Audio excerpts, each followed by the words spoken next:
Petri Wine brings you Basil Rathbone and Nigel Bruce in the new adventures of Sherlock Holmes.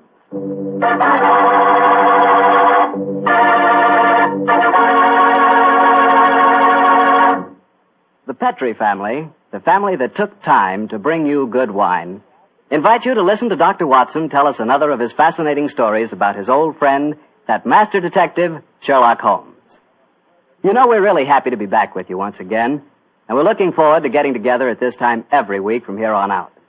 And I hope you won't mind if every once in a while I sort of get a word in edgewise about Petri wines. You know, and I really mean this, Petri wines are wonderful wines. For instance, right now, I wish I could give you a glass of Petri California port. You could hold that Petri port up to the light and look at its clear, deep red color. You could smell that luscious grape aroma. And best of all, you could taste that Petri port. What a flavor. That Petri port just sort of rolls around on your tongue, and oh boy, is that ever good. Try Petri port after dinner some evening, or try it when some friends drop in. You can serve it proudly because, after all, the name Petri is the proudest name in the history of American wines.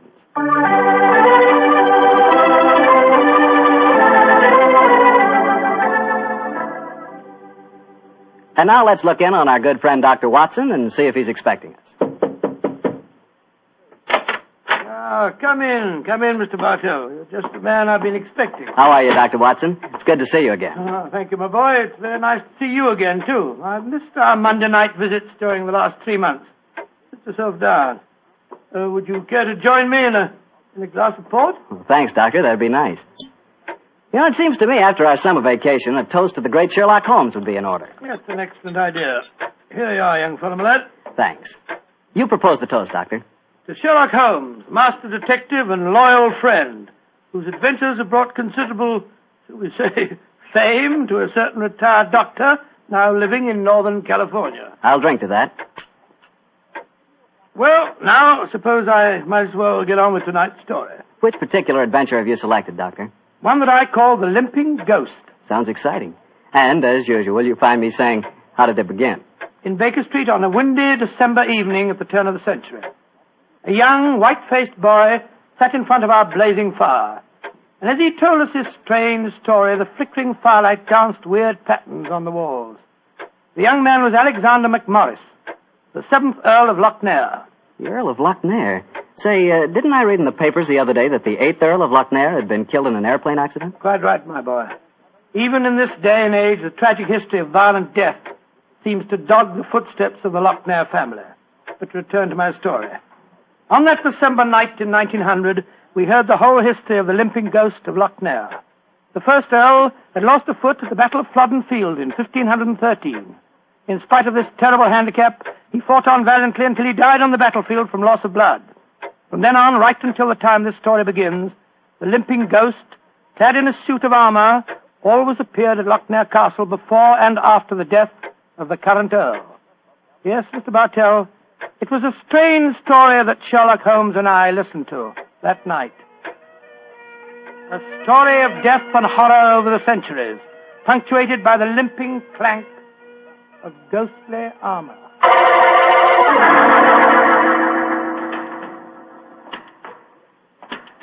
Milady, I have terrible news for you. Your husband, the Earl, was killed in the explosion that destroyed Lord Darnley.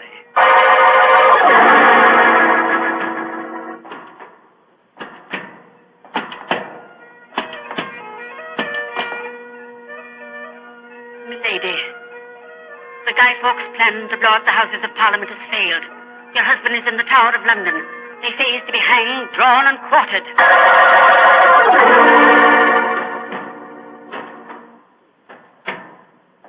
Madam, I regret to inform you that your husband, on my instructions, has been arrested for murder.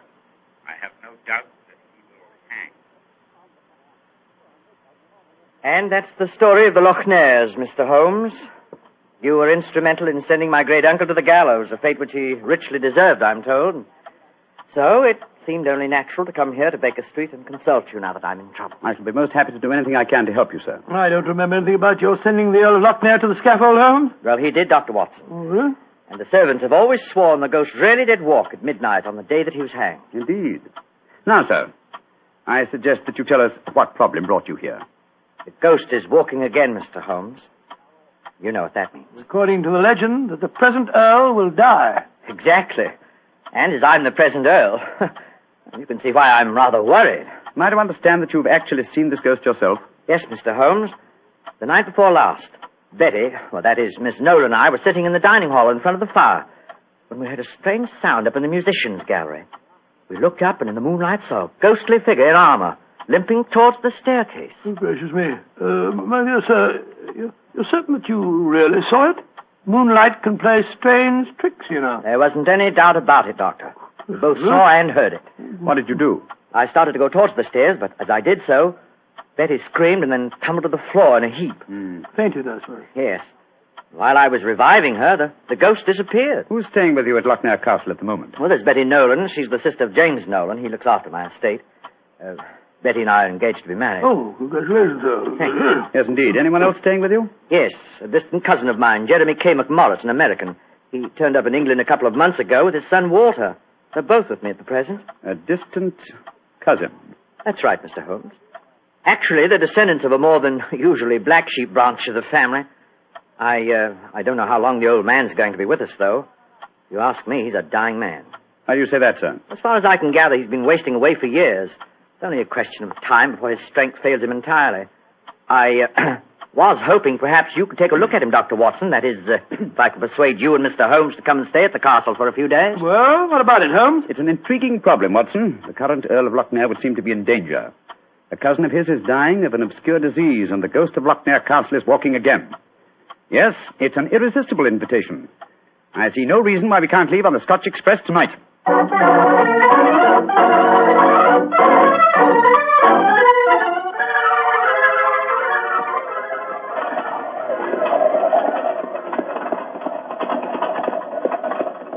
It's been quite a heavy fall of snow here in your absence, young man. Quite so, and judging from the color of the sky, there's more to come. Very angry looking. Oh, now, as we round this bend, you'll be able to see the castle. Ah, yes. There you are, gentlemen. Magnificent. Yes, it's a fine place, all right, Doctor, though it cost me a great deal in upkeep. As a matter of fact, I only have one wing open. It's always been something of a problem to get servants to come and live here. See, the local villagers have a great respect for the Lochnair ghost, you know. What servants do you have at the castle at present? Well, cook housekeeper, Mrs. McClintock, fine old lady who's been with me for 6 years now. And then there's old Tammas. He served my family for as long as I can remember. Well, as a matter of fact, there he is now. Hello, Tammas. I'm glad to see you back, my lord, and that's a fact. Oh, thank you, Tammas. Oh, these gentlemen are Mr. Sherlock Holmes, Dr. Watson. Good day to you, gentlemen. How do you do? Good day, Thomas. Good day. Before I take the trap round to the stables, I may as well break the news to you. Yes, what's happened, Tammas? It's your cousin, my lord. Poor old Mr. McMorris. He's dead. What? Died early this morning. God rest his soul. Dead? I'm very sorry that I arrived too late to be of any help.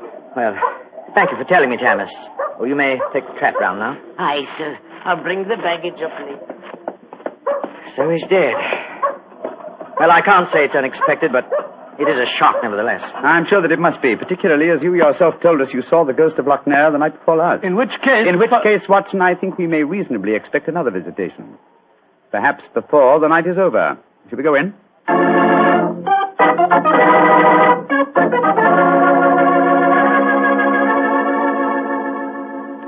This is Miss Nolan, my fiancé, Mr. Sherlock Holmes, and Dr. Watson. I'm very glad to meet you. How are you, Miss Nolan? And this is her brother, James Nolan, the manager of my estate. How do you do, sir? How are you, Mr. Nolan? Much better for seeing you both up here. I'm sure it won't take you long to lay this ghost business by the heels. Well, I trust you don't overestimate our abilities, Mr. Nolan. Alec, you've heard about your cousin, of course. Oh, yes, my dear. Tammas told us as we drove up. Where's Walter? He went into the village with the doctor and the body of his father. Oh. He should be back soon. How's he taking it? Very quietly. Too quietly, if you ask me. Those Americans are pretty demonstrative people, you know, and Walter has been no exception. But he behaved very strangely this morning. When the doctor told him his father was dead, he just said, now things will start to happen, and then shut up like an oyster. I can't make head or tail of the fellow. Yes, quite so, Carter. Mr. Holmes, I expect you and Dr. Watson would like to go to your room. Yes, I must confess. I think first I'd like to take a look at the musicians' gallery, if you don't mind. Oh, yes, of course. Would you excuse us, darling? All right, Alec. It's in the dining hall here. They must have been very hospitable people in those days. 50 or 60 people could eat at that table. Yes, Doctor. Needless to remark, we hardly ever use the room nowadays. There's the musicians' gallery, Mr. Holmes. Oh, yes, I see. How do we get up there? I'll show you.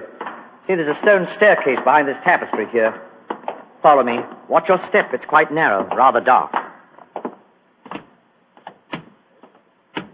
Watch your head, Watson, old chap. Oh, don't worry about me, Holmes. I'm perfect. Oh, I say. Must have built these stairs for pygmies. Oh, yes. Here we are, gentlemen. This is the musicians' gallery. By Jove. It must have made a pretty picture in the days gone by. A little string orchestra fiddling away up here, and down below the Scottish nobility bobbing and floating round in the intricacies of a Highland schottische, or a stately gavotte or something. Where does that door lead to? To the bedroom wing. And that's where the ghost appeared from the other night, I suppose. Yes, Mr. Holmes. Uh-huh. The door's ajar. You generally keep this door unlocked, sir? Why, no. But the key mysteriously disappeared about a week ago. James is having a new one made. So I must remind him about that. Alex, where are you? Oh, we're up here, Walter. We're coming down. That's Walter McMorris. My dead cousin's son. Poor fellow, this must be a dreadful day for him. Yes, I'm afraid this is going to be a rather painful interview. Oh, hello, Walter. This is Mr. Sherlock Holmes and Dr. Watson. How do you do, sir? How do you do? Sherlock Holmes, huh? I've heard about you and your friend, Dr. Watson. Walter, old man, I'm dreadfully sorry about your father. Are you now? Isn't that nice of you? Well, you'll be sorry enough when you hear that I'm going to take you to court and prove that I'm the real Earl of Lochnair. Why, Walter, you're out of your mind. Am I? No. Father was out of his because he kept quiet all these years. But I'm going to have my rights. I've looked up the records. I've had genealogists working for months. And I've got all the facts that prove you're an imposter. Oh, man, what are you talking about? You know well enough. When Sherlock Holmes here sent your great-uncle to the gallows 20 years ago, the title and estate should have come to my father. When I leave here tomorrow, I'm going straight to the finest lawyer in London. Heavens, man, if you believe this, why have you said nothing about it till now? Because I'm smart. I've found out a thing or two since I've been staying here. And one of the things I found out is that your precious fiancée and her brother wouldn't look twice at you if it weren't for your money and the title. Shut up. You'll find out. She's a smart little filly, and she knows what kind of a track she's running on. You dirty... My compliments, sir. A very professional uppercut. Yes, and a very well-deserved one. Offensive scoundrel. Sorry about this. Please don't say anything in front of Betty. It'll only upset her. I quite understand. Come along, Watson. Let's go and find our rooms.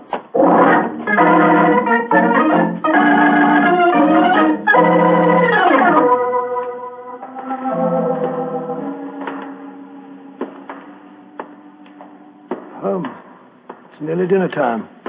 Why are we wandering about here in the dark instead of having a glass of sherry with the others in the library? I'm a conscientious practitioner, Watson. I like to earn my fees.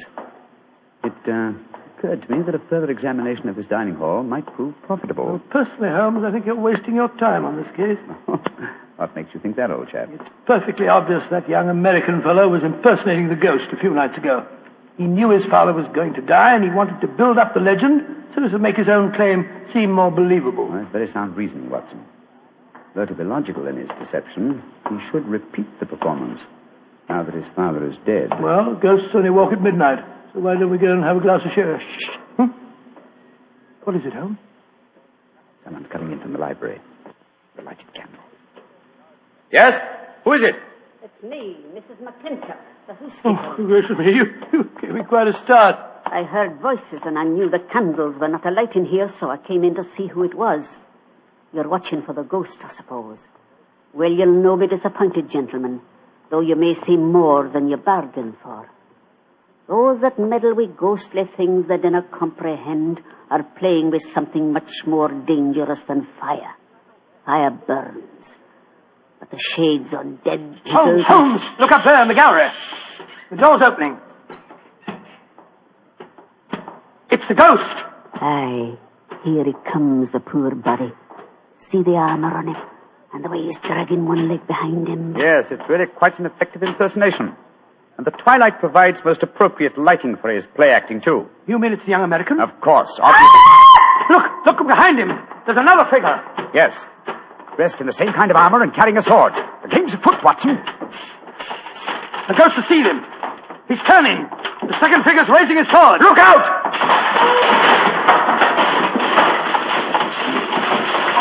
Great heavens! He's knocked him through the railings. That must be a 20-foot fall. Come on, old fellow. Help me open his visor. Just a minute. Yes. It's Walter McMorris, the American. Though from the angle of his head, I would suggest that it might be the late Walter McMorris, eh, Watson? He's dead, all right, Holmes. Neck broken. Meanwhile, the second figure has been able to slip back through that door and escape us. Come on, he was dressed in armor. He can't go very fast. Perhaps we can overtake him.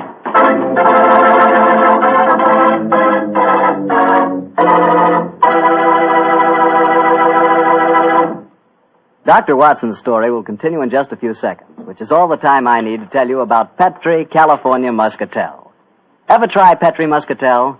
It's a wine that looks like sheer gold, and it's made from big, plump, juicy muscat grapes. Boy, pop one of those muscat grapes into your mouth, and you know you've got something delicious. You know that. And you get the same flavor in Petri Muscatel. It's a perfect wine to serve a lady. Women love it. And that best time to serve it is after dinner or on a Sunday afternoon, you know, times like that. But just make sure it's Petri Muscatel, because that's the way to make sure it's going to be good. Remember, Petri.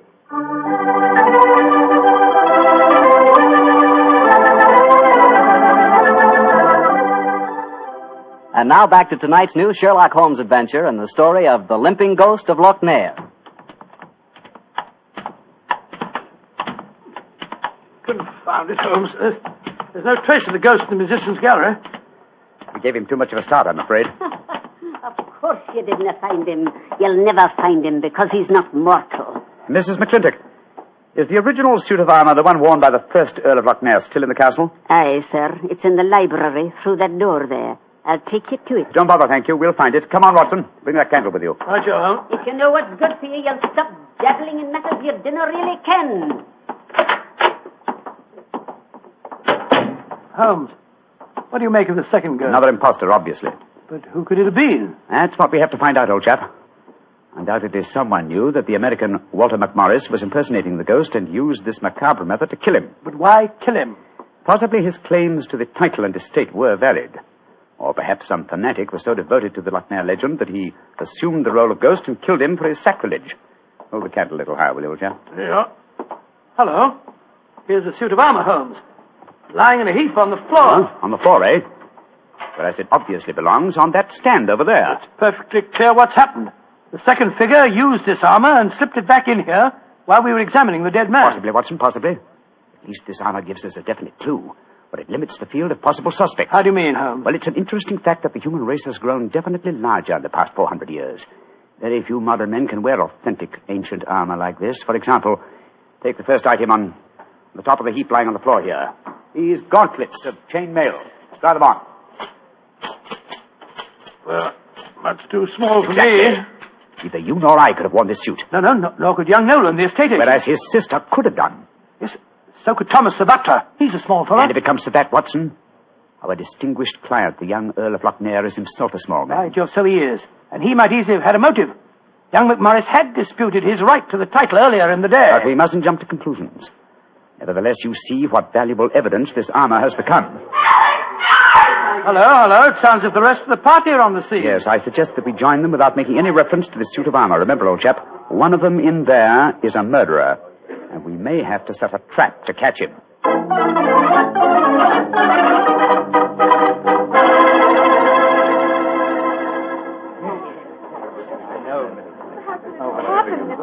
Are you sure he's dead, Dr. Watson? There's no doubt about it. His neck was broken instantly by the fall. It's dreadful. Father and son both dying on the same day. And you say the real ghost came up behind him, Mr. Holmes, and struck him so they crashed through the railing up there. I said another figure dressed in armor and killed him, Mr. Nolan. 'Twas a real ghost. I saw him with my own two eyes.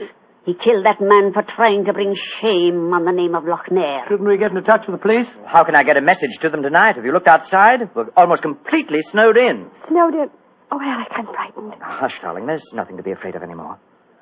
No, at least we have the assurance that the ghost will not limp again. Why? Well, the murderer has no further motive for impersonating the ghost.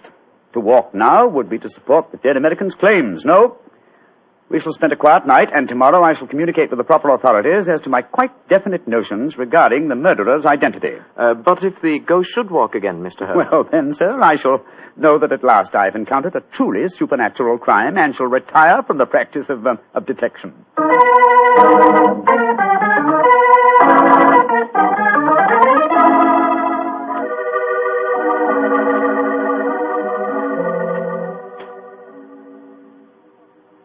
It's nearly 2 o'clock.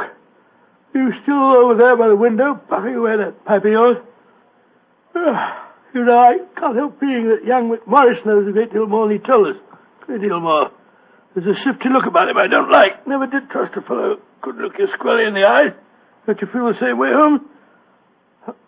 Holmes? Holmes, where are you? Holmes! What, Watson? Where have you been? I thought you were over there by the window.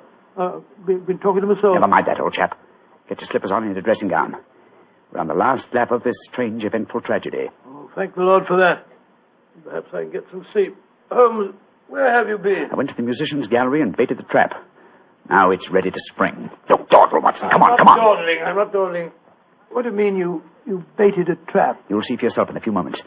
As a matter of fact, I really baited it when I said downstairs that if the real ghost should walk again, I would retire from the practice of detection. I didn't understand your saying that myself. Well, I was tempting the murderer to show his hand once more. Come on, please. Where are we going?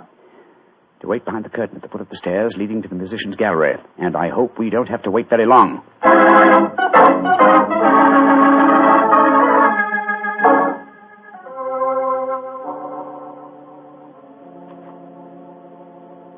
Holmes, I'm getting a crick in my neck trying to peer through this wretched curtain.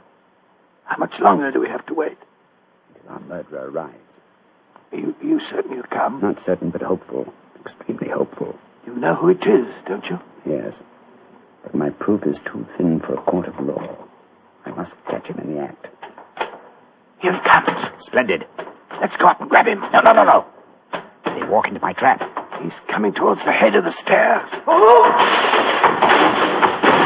Great Scott! Exactly. A simple piece of wire stretched across the gallery is remarkably effective, even with ghosts. Come on, Watson.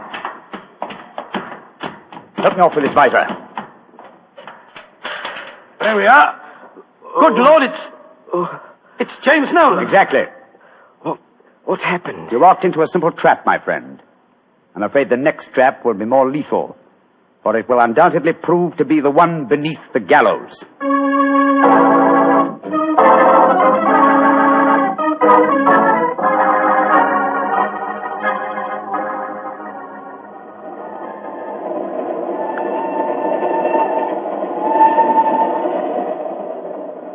Well, now that we're headed back for London, Holmes, perhaps you'll settle 1 or 2 points in the case that are bothering me quite a bit.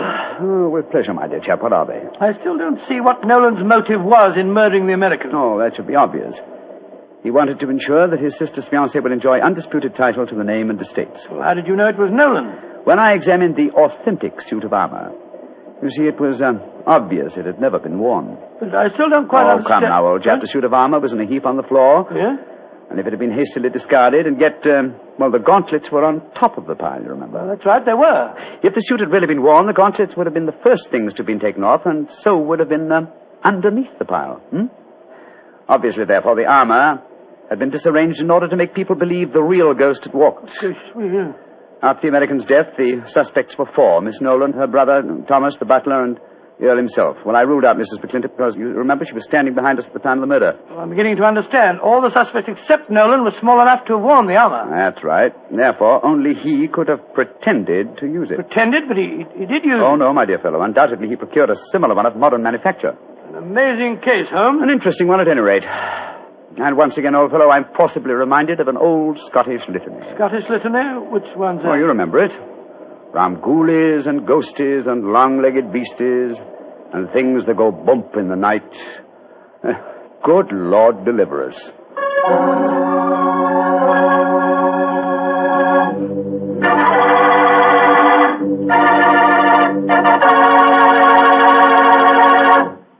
Well, Doctor, that was really a swell story. You know, for a while there, I was beginning to believe in ghosts. Well, I'm ashamed to admit it, but at the time, so was I. You know, this sounds silly, but I bet it would be fun to be one of those legendary English ghosts. You know, go around sticking your nose into everybody's business and playing practical jokes like mad and nobody able to figure out who did it. That would really be fun in a way. Well, you can go around scaring people all you want to, but not for me. I think a ghost leads a terrible life myself. For instance, a ghost can't have the pleasure of eating a nice, juicy steak. Yeah, or drinking a glass of really good wine. Ah, now you're talking, young fellow, my lad. Petri wine. Yeah, still talking, young You fellow. see, when I say good wine, I always mean Petri wine because you can depend on Petri. I know. Why, the Petri family has been making wine for generations, handing on down from father to son, all their skill and knowledge and experience.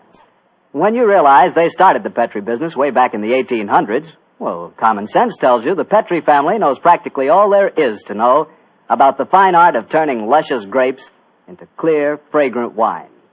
Yep, whether you're looking for a swell wine to serve before dinner or with dinner or after dinner, for any occasion, you just can't go wrong with a Petri wine because Petri took time to bring you good wine.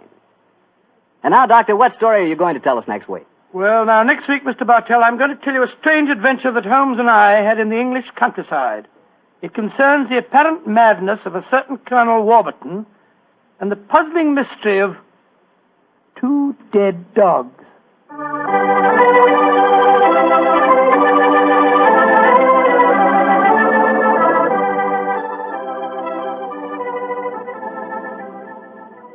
Tonight's Sherlock Holmes adventure is written by Dennis Green and Anthony Boucher and is based on an incident in the Sir Arthur Conan Doyle story, The Crooked Man. Mr. Rathbone appears through the courtesy of Metro-Goldwyn-Mayer, and Mr. Bruce through the courtesy of Universal Pictures, where they are now starring in the Sherlock Holmes series.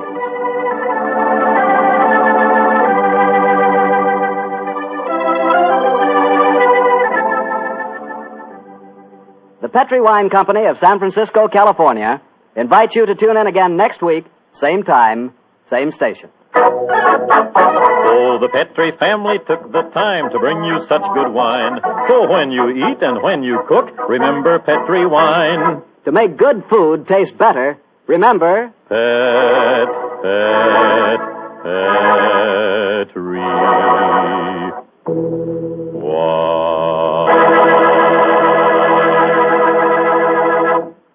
This is Harry Bartell saying goodnight for the Petri family.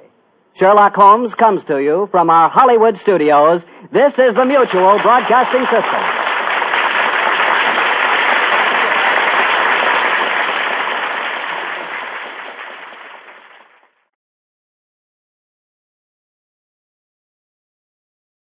Petri Wine brings you Basil Rathbone and Nigel Bruce in the new adventures of Sherlock Holmes.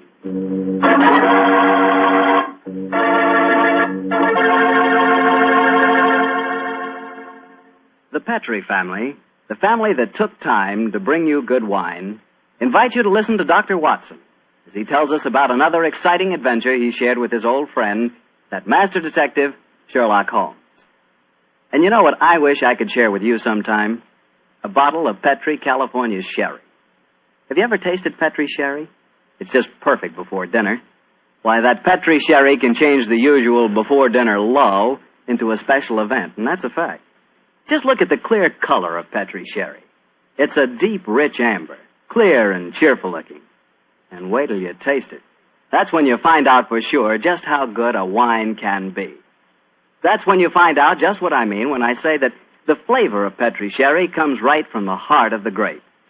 Try Petri sherry by itself, or with hors d'oeuvres or canopies or whatever you call those little cocktail sandwiches, and say, if you like your sherry dry, well then Petri California Pale Dry Sherry is the sherry for you. Just be sure the label says Petri, the proudest name in the history of American wines.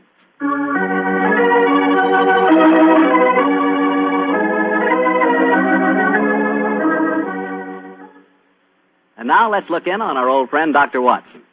Doctor? I'm out here on the patio, Mr. Bartell. Come out and join me. Quiet, Winnie. Quiet. Down, Monty. I see the welcoming committee's here. Yes, little scoundrels. They begin to think they own this patio. Scoop them off the chair, Mr. Bartell, and settle yourself down. All right, off you go, boys. Off you go. Go on, off you go. That's it, my boy. As a matter of fact, it's rather appropriate that the puppies should be here tonight. As in the story that I'm going to tell you, a dog played a most prominent part. A dog? What kind of a dog, Doctor? No, my boy, don't get me anticipating my story.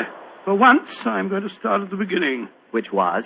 On a summer morning in 1890, not long after my marriage. I'd gone back to my private practice, you know, and Sherlock Holmes was living alone in our old Baker Street rooms. You still saw him, I suppose. Indeed I did, Mr. Bartell. In fact, occasionally I even persuaded him to forego his bohemian habits so far as to visit my wife and me. But to get back to my story, I'd been exceptionally busy that summer. In consequence, was feeling rather, shall we say, nervy and run down. So much so that Mary, Mrs. Watson, persuaded me to take a fortnight's holiday. We went down to the charming little village of Taplow on the lower reaches of the River Thames. But, as so often happens, the best-laid schemes of mice and men gang after glade. I guess the holiday backfired on you, Doctor, and you found yourself involved in a mystery?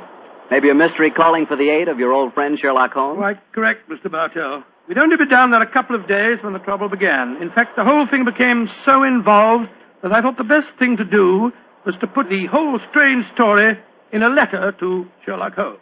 This I did. And I can imagine how he chuckled when he read mine. Dear old Watson. Seems to be a little out of his depth. My dear Holmes, I need your help. Or at least your advice. 2 days down here, and I've become involved in a most unusual problem. It began this morning when Mary and I were out for an after-breakfast stroll. The sun was shining, the birds were singing, and there seemed every indication of it being a happy and carefree.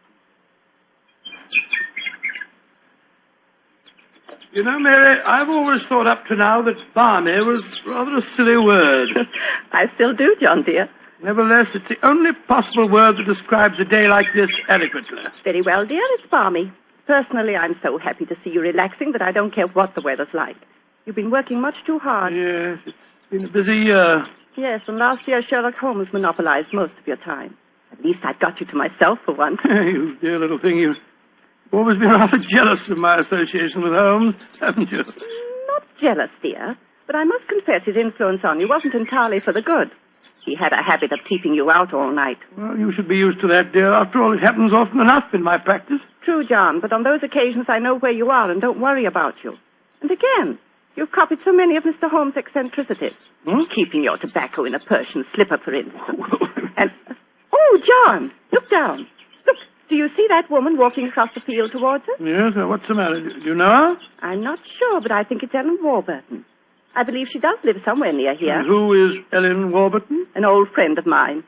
She's frightfully clever and advanced.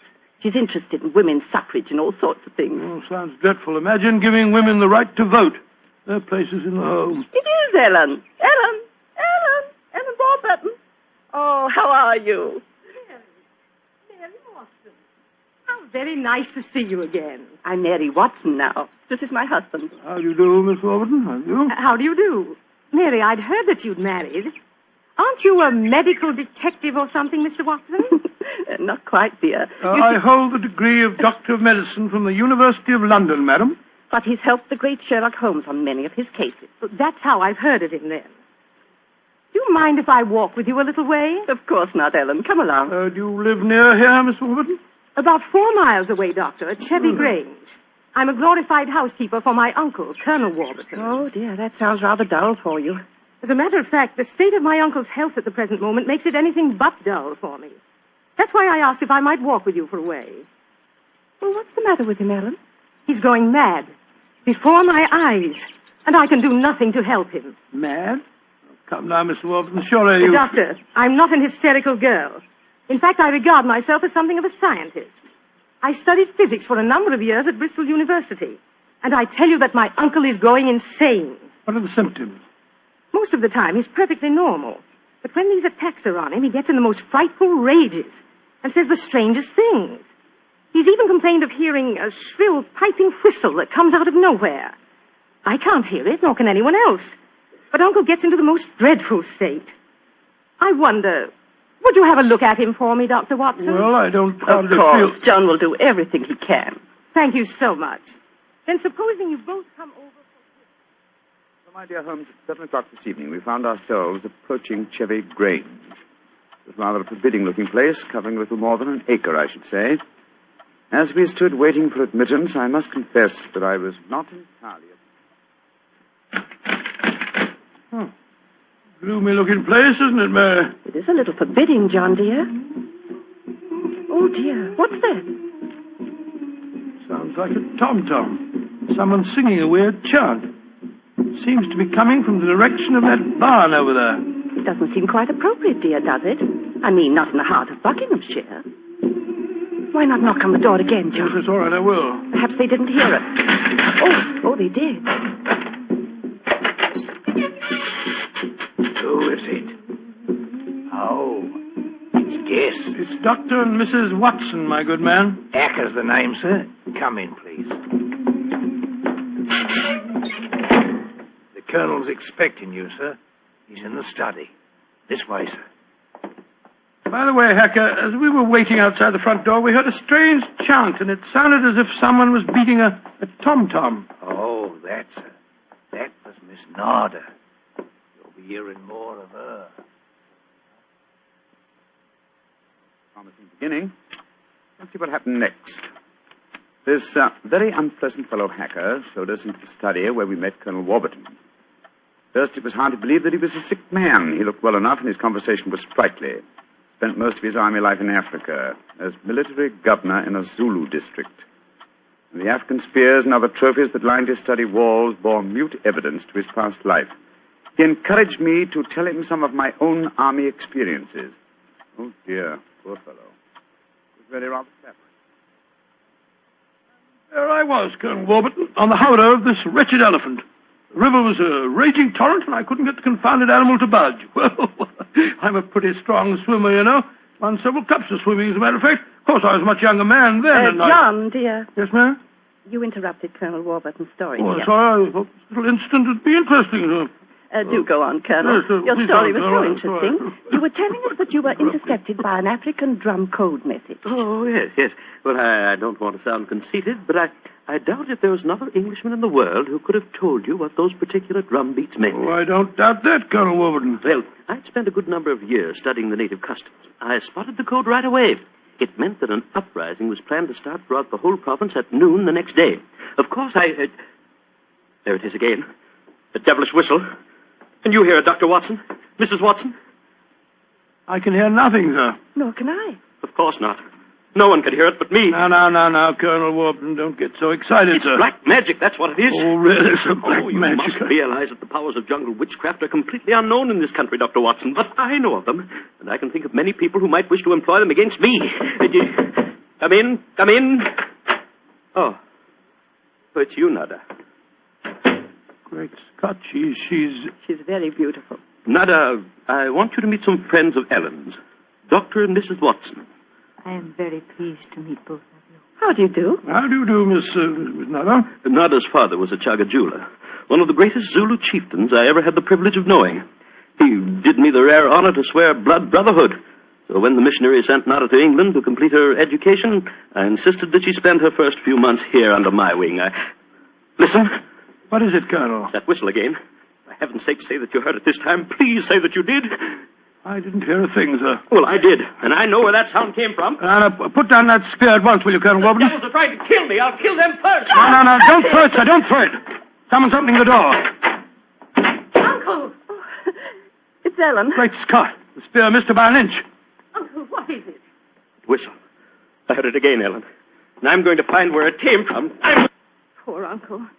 Of course, you heard no sound. Nothing, Ellen. What can we do to help him, Dr. Watson? Well, it's hard to say, Miss Warburton. I'm not sure that medical help's what she needs. He seems perfectly sane and lucid, except for these strange outbursts. But we must do something. I propose to, madam. As soon as I get back to the inn, I think I'll write to my old friend Sherlock Holmes and ask his advice. There's the problem. I can't feel that the man should be committed to an asylum, and yet obviously when these attacks are on him, he's as mad as a hatter. Well, fascinating problem, and one that calls for speedy action. I think a telegram to my friend Watson might help to clarify some aspects of the case. Yes. Let's see. Dr. John H. Watson, Red Lion Inn, Taplow, Bucks. I suggest that you ascertain one important... One important fact. Does the Warburton household have a dog? Telegraph reply. Holmes. Upon my soul, Mary, that's a cryptic answer to my letter. Yes, dear, it is. I'm afraid Ellen will be disappointed. She's coming over to join us for lunch to see if you have any news. What on earth can dogs have to do with the case? I can't possibly... Here's Helen now. Good morning, Ellen. Hello, Mary. Good morning, Doctor. Good morning, good morning. I suppose it's too early to have received any reply from Mr. Holmes. Well, as a matter of fact, I just got this telegram from him. You can read it if you like. I can't see it makes much sense, myself. But that's extraordinary. I did have a little dog. He was killed a week ago. But it didn't occur to me to tell you about it yesterday. Well, that's amazing. How could Mr. Holmes have known about it? There's very little that Holmes doesn't know, my dear.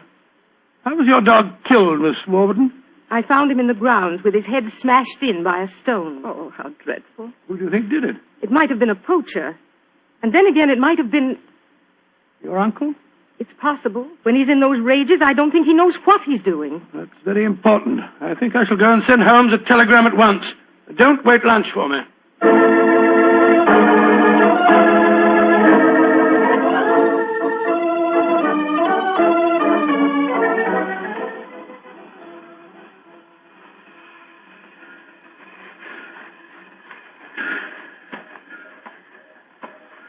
Why did we have to walk over to the station, John, dear? To see if there was an answer at the station telegraph office to the wire that I sent Holmes. Oh, but it's only 4:30, dear. It's hardly possible for him to have answered as quickly as that.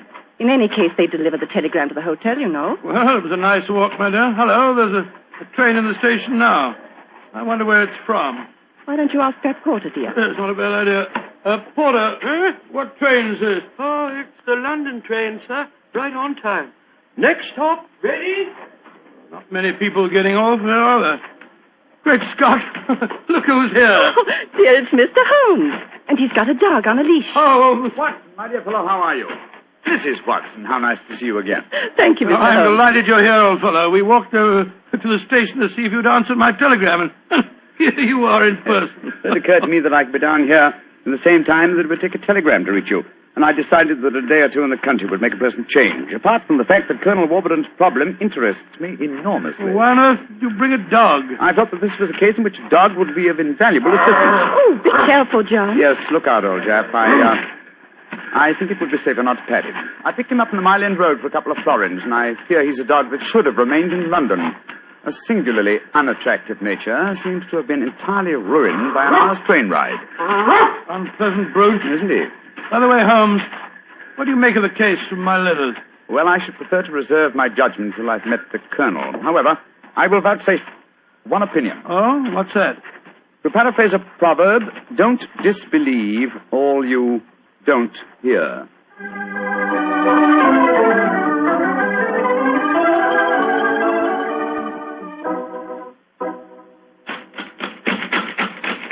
I can't think why someone doesn't answer. They can't all be out.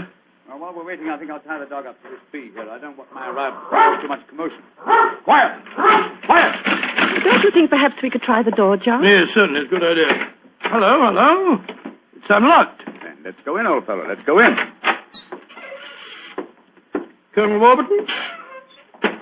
Colonel Warburton? Ellen? Ellen? What was the name of that butler fella? Hacker. Yes, of course, that's it, Hacker. Hacker! Hacker! We appear to be in an empty house. The dog! Oh, fool that I am, I shouldn't have left him here. Come on!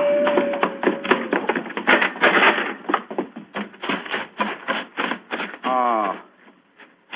We're too late. Oh, the poor dog. He's been killed. Yes, poor brute. Stabbed to death by one of the Colonel's spears. That proves it, Holmes. The man is mad. I think not, Watson. I think it proves that Colonel Warburton is a great deal more sane than some of the members of his household.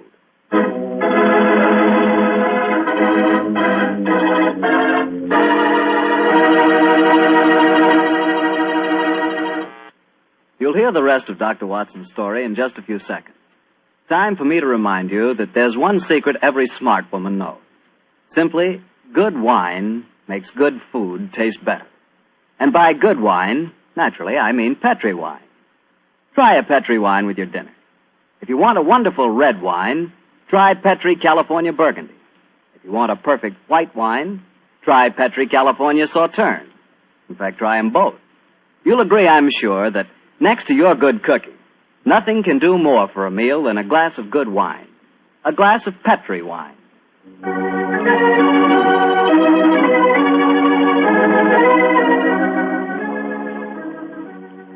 And now back to tonight's new Sherlock Holmes adventure, the story of Colonel Warburton's madness.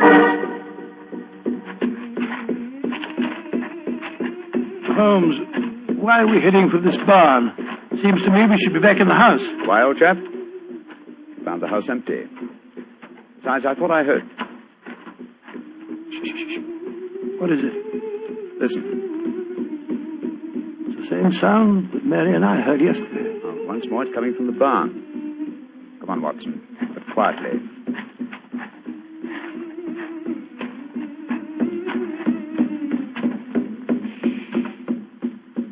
We can see through this window here. It's that Zulu girl, Nada. She's beating a drum and chanting. Who's the man with her? It's Colonel Warburton. No, it isn't. It's that servant fellow, Hacker. What in thunder's he doing here? Apparently assisting Miss Nada in some of her African mysticism. It's black magic they're dabbling with, just as the Colonel said. Let's go in and catch them red-handed. No. Stay quiet. We'll talk to them soon enough. At the moment, I feel it's much more urgent that we find Colonel Warburton. Come on.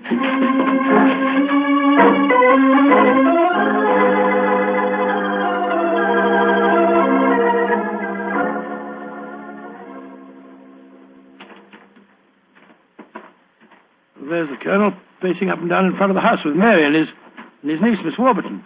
We shouldn't have left the women alone with him, you know. The man's dangerous. I don't think the women have been in any danger, Watson. John, dear, where have you been? Oh, well, Holmes and I decided we'd take a little walk. It proved very interesting.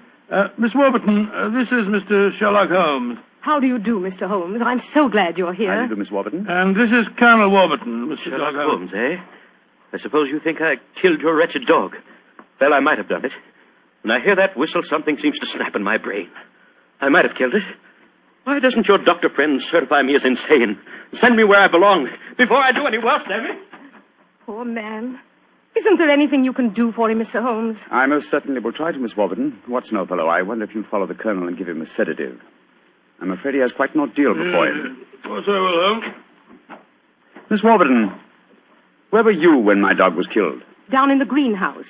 As soon as I heard the poor animal yelping, I ran up to the house. I see.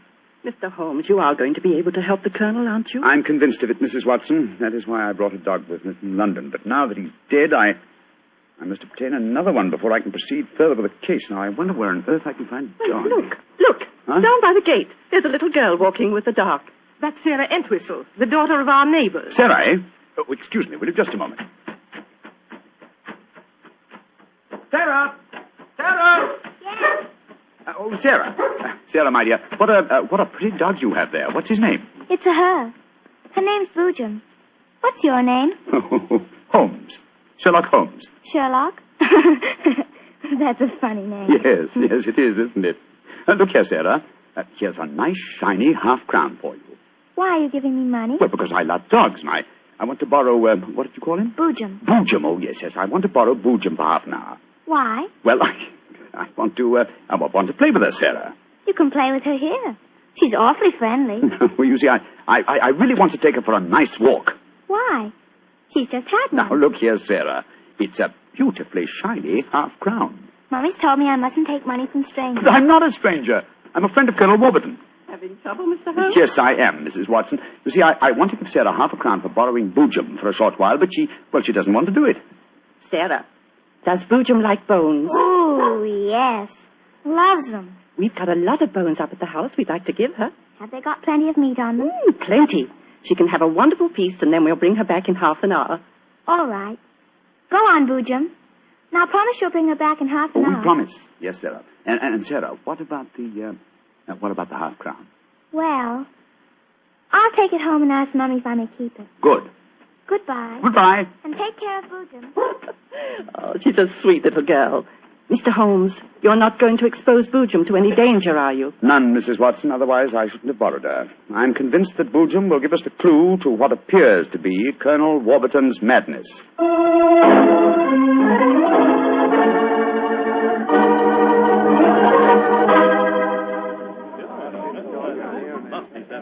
Now, let me see. We're all here. Miss Warburton, the Colonel, Miss Nada, Hacker, and the dog Boojum. Yes. Now, ladies and gentlemen, I propose to conduct an experiment. Before I conduct it, I should like to point out the chronology of the events in this case. First, Miss Nada arrived here. Mr. Holmes, you're not suggesting... Please let me finish, Miss Nada. First, Miss Nada arrived here. Second, the Colonel first heard the mysterious whistle. Third, your dog was killed, Miss Warburton.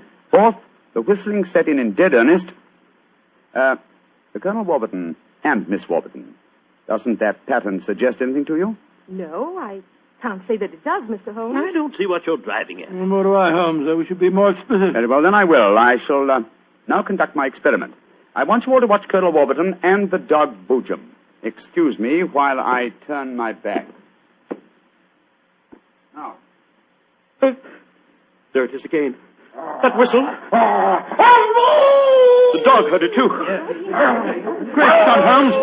What does it mean? It means that this wooden whistle in my hand is the answer to the mystery. The sound made by this cunningly designed instrument is above the normal range of pitch. You see, the Colonel has hypersensitive ears. So the dog heard it. Perhaps I should have said the normal human range of pitch. Then do you suppose someone has deliberately been trying to drive the Colonel mad? Of course, Mary. That's why the dogs were murdered. Whoever it was knew that a dog would give the game away. And it's not hard to guess who that someone is. Nada, this started when you came here. Is this your gratitude for the Colonel's kindness to you? Endangering his sanity with your evil black magic? That is not true. One moment, please, Miss Warburton. Miss Nada. Yes, Mr. Holmes. Dr. Watson and I watched you in the barn some 3/4 of an hour ago with Hacker. Were you engaged in practicing any form of black magic? No. I was praying to my old gods to save the Colonel's sanity. What were you doing there, Hacker? Don't tell me you were praying to old gods, too. I used to be a chapel-going man, sir, but I don't know. No harm in trying something new, I always say. In any case, why should Miss Nada wish to persecute the Colonel? It might be for some tribal revenge. Oh, but that's ridiculous, Ellen. Her father and I were sworn blood brothers. Exactly, sir. No, it should be obvious. Who had a motive for making the Colonel appear mad? His niece and heiress. What do you mean? She has studied physics, you will remember, and so could know about supersonic research. Possibly she was afraid the Colonel might leave his estate to Miss Nada, and so wished him to appear insane and thereby invalidate a new will. In any case, I found this whistle in a drawer in your room, Miss Warburton. Ellen, how could you? I did it for your sake, to save you from Nada. She's just an adventuress, only you won't see it. Colonel Warburton, what action do you wish me to take regarding your niece, Miss Warburton? My niece? I have no niece, Mr. Holmes. Come, Nada, my dear.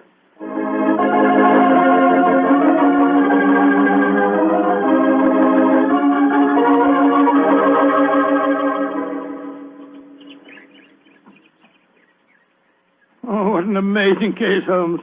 Mary, wasn't it clever the way Holmes solved it? It was very interesting, dear. I was quite enthralled. Oh, now I think I shall return to London and let you two finish your holiday in peace. Before you do that, Mr. Holmes, there's one thing we should do. What, Mary? Boojum. We promised, you know. Yes, of course. I think the three of us might walk her home. But before we do that, I suggest we rummage through the kitchen. The kitchen? What on earth for? Bones, dear. Exactly. And bones with plenty of meat on them.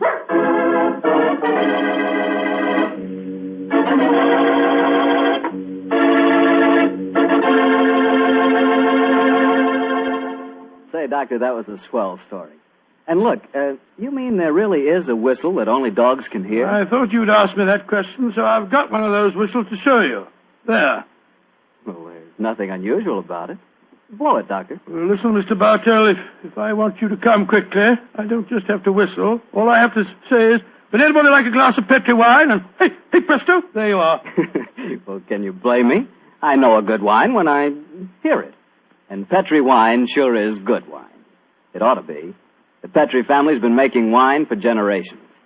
As you know, ever since they started the Petri business way back in the 1800s, that business has always been family-owned and operated.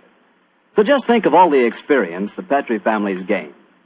They've been able to hand on down from father to son, all they've ever learned about the art of turning luscious California grapes into fragrant, delicious wine. So whenever you're choosing a wine to serve before dinner, with dinner, or at any time, you can't go wrong with a Petri wine. Because Petri took time to bring you good wine.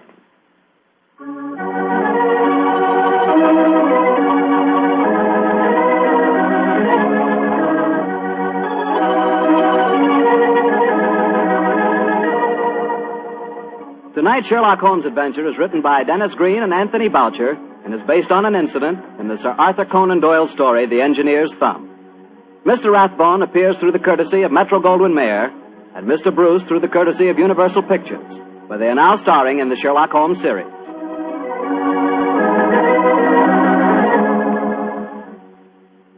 The Petri Wine Company of San Francisco, California, invites you to tune in again next week, same time, same station. Oh, the Petri family took the time to bring you such good wine. So when you eat and when you cook, remember Petri wine. To make good food taste better, remember... Petri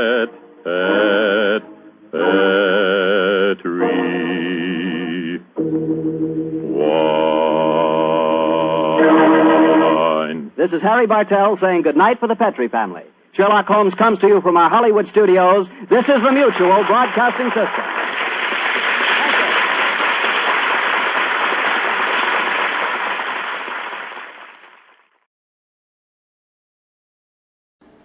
Would you like a shout out? Leave a comment in the section below. Tell me who you want to shout out to, who you want to shout out from, and we'll get it up here for you. Hey, thanks for watching this video. Please like and subscribe, that way you won't miss any. We got a lot more of these. Check out our playlist. Also check out the description below, and we will see you next time.